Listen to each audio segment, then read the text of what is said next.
It was a real Aladdin's cave, the start of the Iraq War. The bombed-out building of the Iraqi Secret Service, deep in a flooded basement. Piles of documents belonging to Iraq's ancient Jewish community, stolen by the Saddam Hussein regime from the last synagogue in Iraq. We waded in and we began to see in the Jewish section, it was awesome what we found. The culture, history, and personal documents of the Jews of Baghdad. Religious books, Torah scrolls, even personal records. The Americans signed an agreement with the American-run Provisional Government of Iraq, bringing the archives to the United States for painstaking restoration and digitization. But here's the catch, promising to give them back to Iraq. Jews were once 40% of Baghdad, an ancient presence predating Islam. But in the 1950s, most of them fled anti-Semitic persecution, airlifted to Israel.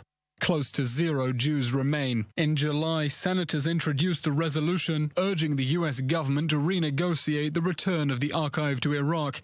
But the deadline is September 2018. Now, time is up. Now the Pentagon official who rescued the Iraqi Jewish archive says it must not go back.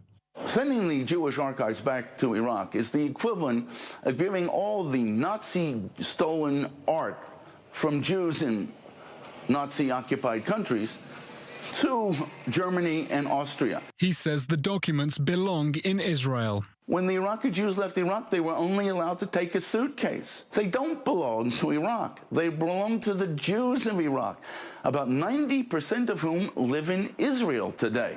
The State Department in Iraqi embassy in D.C. not answering whether the boxes will be sent back to Iraq. Something has to give. Either the U.S. and Iraq strike a new deal, or the U.S. breaks the deal, or the records of the Jews of Babylon will return to the Arabs of Baghdad. Eylon Levy, i24NEWS. And Eylon's with me in studio. Eylon, excellent report. Of course, that big question still after this deadline. What happens now? When do we expect some kind of answer firmly about where all of these important documents go? Jeff, I wish I knew, and I wish that we were getting answers. As it stands, the State Department and Iraq have an agreement. That agreement says that the documents will be returned by September 2018. That's now. That's by the end of this week. And if the U.S. wants to keep on to those documents, it has to sign a new agreement with Iraq.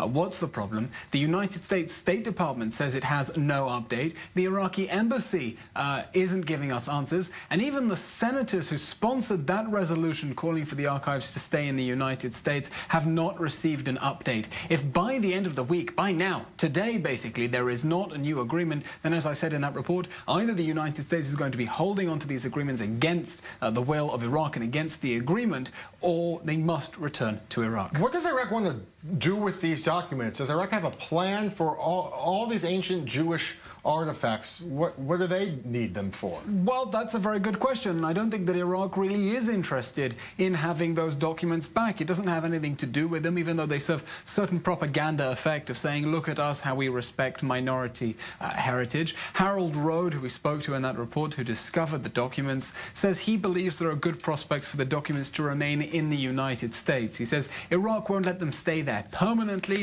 It doesn't want to be seen as having given in to the Zionists, but at the same time, the U.S. has a very strong interest in it. Iraq doesn't have a pressing interest to have it back, only not to let the Americans keep it permanently, and certainly not to have those documents come to Israel. And the deadline, as you mentioned, it's the end of September. This is the last workday in Washington of the month. We'll see what happens. Eylon will continue to follow along with the developments. Thank you, Eylon, so much.